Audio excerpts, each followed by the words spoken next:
উত্তরকন্যা কে তৈরি করেছিল? মনে আছে ছাত্রছাত্রীরা? উত্তরকন্যা কবে তৈরি হয়েছিল আর কে করেছিল? তোমরা কি জানো উত্তরকন্যার পাশে একটা কন্যাশ্রী গেস্ট হাউস আছে? কন্যাশ্রীর নামে একটা জাহাজ আছে, কন্যাশ্রীর নামে আমাদের অনেক বাস আছে। কারণ কন্যাশ্রী আমার পৃথিবীর মধ্যে 1 নম্বর স্থানে আছে।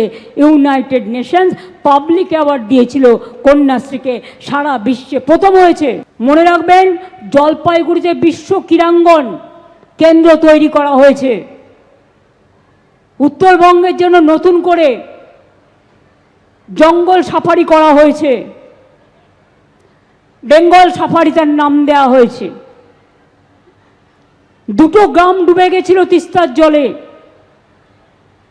আজকে তাদের হাতে সব পাট্টা তুলে দেওয়া হলো।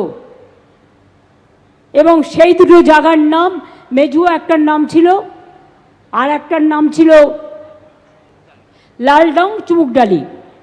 এবং মেজুয়া এইগুলো নিয়ে একটা নতুন 131 জনকে, যাদের ঘরবাড়ি চলে গেছিল নদীর মধ্যে, তাদের একটা তৈরি করে দেওয়া হলো জায়গা। আমি বলবো এটার নাম দিতে তিস্তা পল্লী।